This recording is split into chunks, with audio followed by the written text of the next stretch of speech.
Mouna Bimboga Mobimba, les chèques ont fait les premiers, puis les 48, les 62, forage. Kakabongo, kakabongo. Mon forage, on a mis tout dans si vous bateau, mon bazo pesa. Baza ba patriote le Golanga, pas congolais. Dans moment mon boy. Tant le bien, 200 combien de $1000 dans le forage, mon forage pour 300 000. 300 000 de temps, quand même 300 000 $, on paye ça moto pour un forage, mon. Il m'a monté comme ça, le gars, moi, résistance patriotique. Les gens ont vérifié dans 2 jours. Pour nous combien de forages au Bimara à 300 000. Ça y est 70 millions pour 200. Non, ils très suspect. Ils sont très suspect à créer, ce n'est pas normal.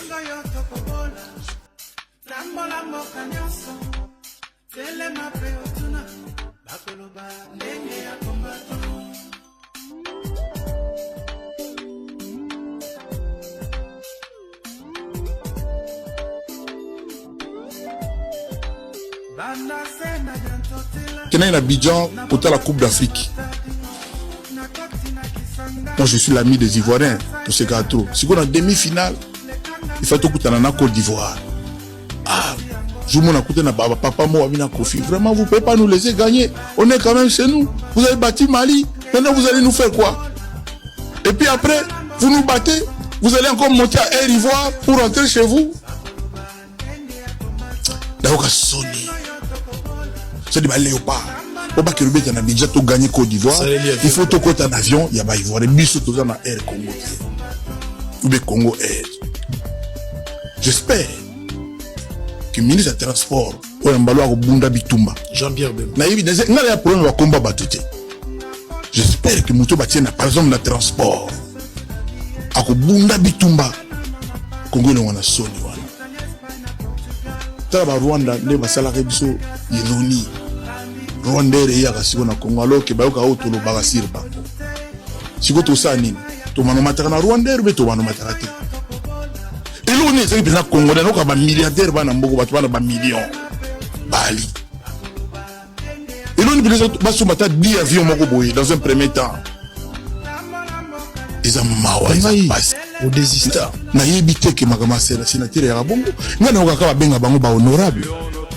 Mais honorable oyo au futaka mbongo po ba commission sénateur. Dieu vous a été témoin aux victimes. Na lobi na yo eza mawa. Na kenena na gemena na solo na ba bina ba député ba votaka.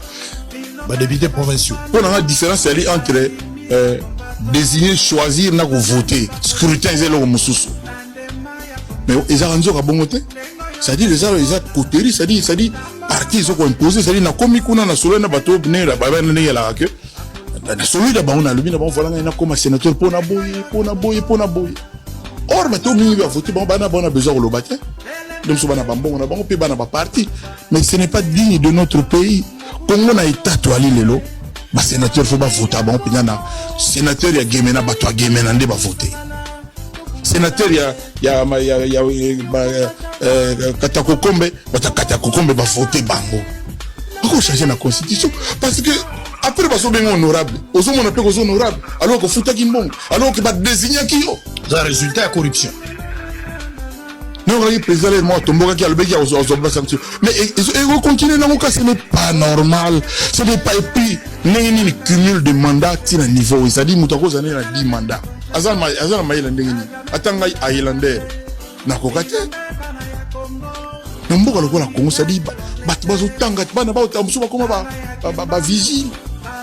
Ba licencié ba comment va vigile ba na mso la médecine ba comment ba misala n'importe comment na ba wewa Moutakomi na plus de 80 ans ba linga tika kusala te bazo compter na qu'il peut encore donner. Non, vraiment non. Il a montré ses limites. Nebine na ko do baté ngai na ebité kongo na kati na ngaso les andengini.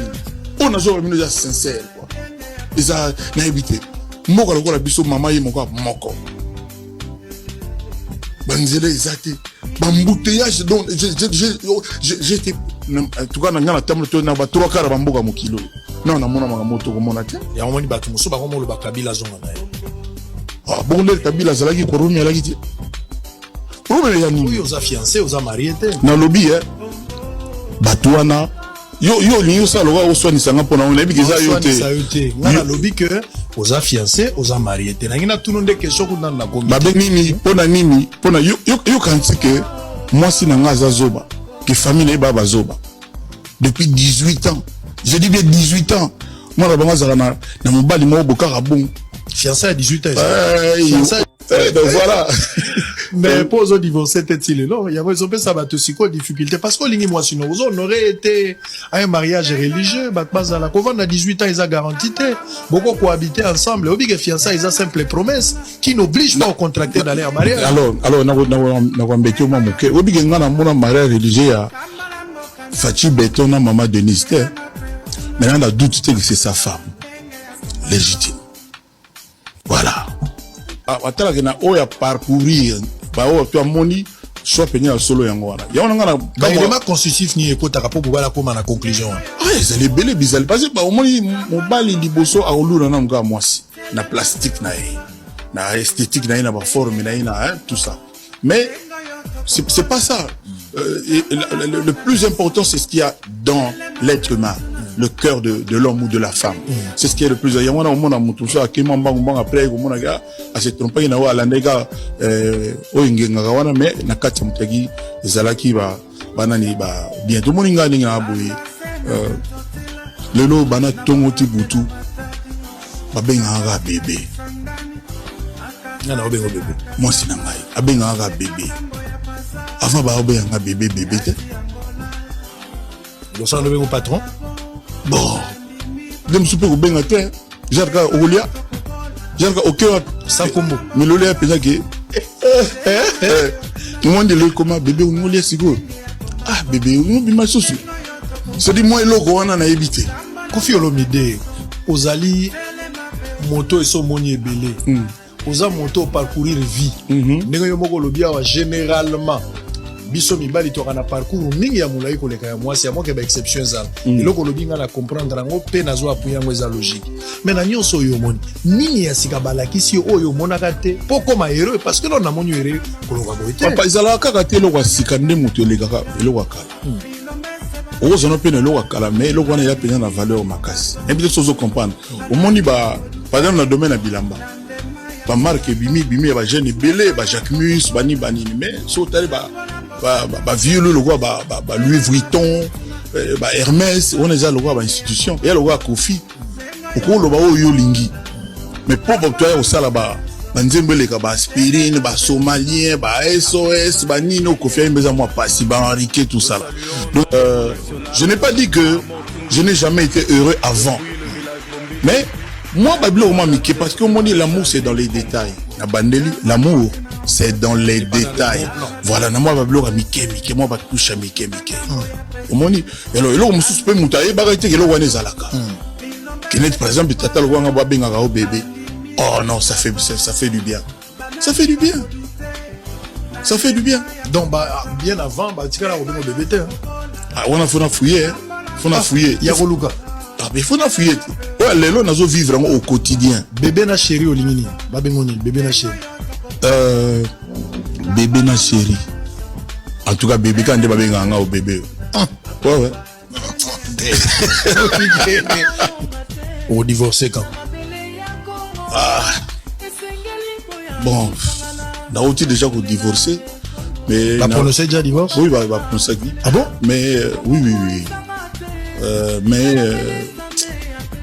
na ba 30 et quelques années utika nanga ya vivre ba 30 à 40 utika nanga je n'ai pas ça me dit pas donc madame Ram ta kundanga ba ko se ba condoléances pas na bana nanga ah bon oui déjà testament en tout cas so nanga yango wana au ça des testament en direct autour nga que c'est toi l'émission d'ailleurs so les testament na ben tout cas eza idée nanga te eza souhait nanga te ya ko divorcer lisusu mais c'est OK voilà mais divorce à Liboso Cécilie aussi c'est ça au contracté déjà mariage musu légalement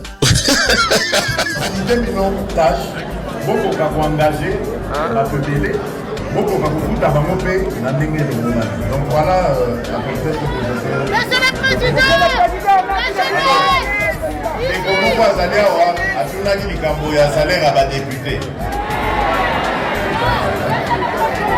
likambo ya salaire ya badepute emomi mboka. Non, ce que je peux vous dire, c'est que d'abord il y avait une contre-vérité. Dans Mobazaki Koloba, voilà, salaire à député à 21 000. Non, ce n'est pas vrai. Combien? C'est vrai que par moment, avec leur frais de fonctionnement et tout ça, comment qui peut-être là la proportion mais le salaire du député, le salaire de base. Pour défendre notre pays dans toutes les rencontres et toutes les organisations en Afrique et dans le monde d'une part et d'autre part comme un atout pour la recherche d'une paix durable. Je ne saurais terminer mon discours sans apporter une clarification et un témoignage.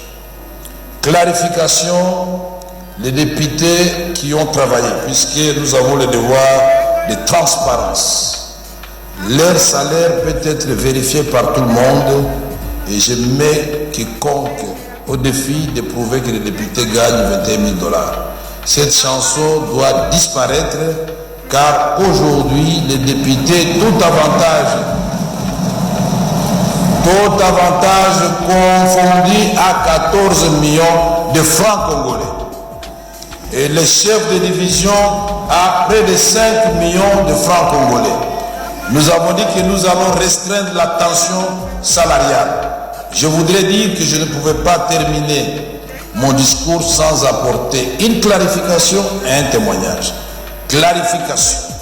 Je voudrais qu'à partir d'aujourd'hui, et tous ces ONG qui créent des chiffres, et d'ailleurs le rapporteur a été instruit par nos soins, il a appelé ou écrit, vous avez écrit à l'ONG qui avait prétendu que les députés auraient reçu des sommes faramineuses, de venir ici à l'Assemblée nationale, les portes sont ouvertes, qu'il nous apporte ses preuves et qu'il consulte nos livres au niveau de la comptabilité. Sa réponse, il ne sera disponible qu'en début, la première quinzaine du mois de juillet. Mais pour écrire sur les réseaux sociaux, il était disponible. Et ceci doit cesser parce que ceci peut conduire au pénal. Et le procureur de la Cour de cassation doit se préparer puisqu'il y aura beaucoup d'actions dans ce sens-là. Je n'accepterai pas qu'on puisse ternir l'image d'une aussi grande institution de la République. Donc je voudrais dire à haute intelligible voix que le salaire du député est de 14 millions de francs congolais, tout avantage confondu.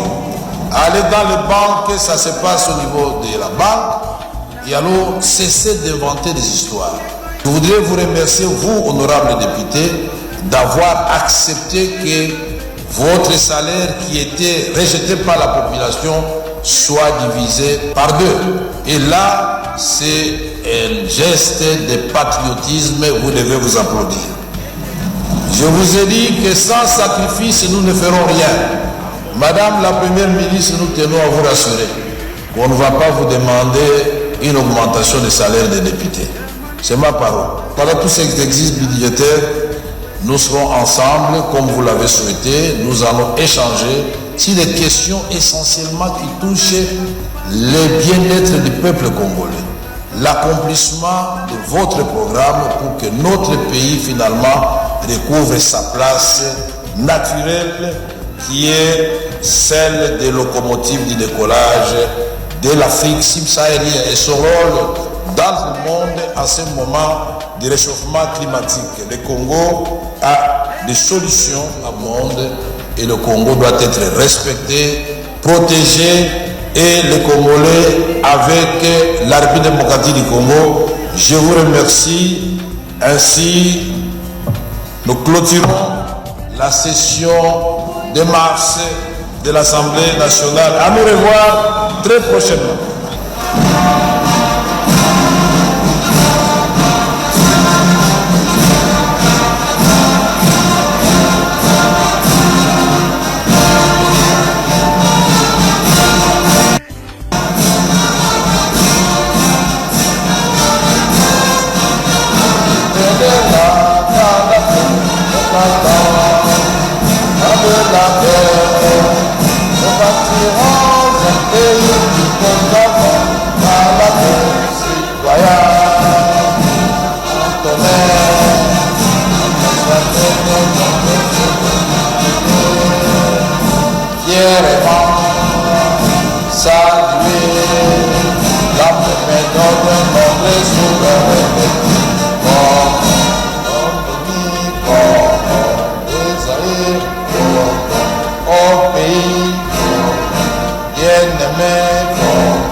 au soleil, 30 juin, dit 30 juin, jour sacré, sois les témoins, jour sacré, sois les témoins, notre liberté, et nous les à notre société, toujours.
Viene,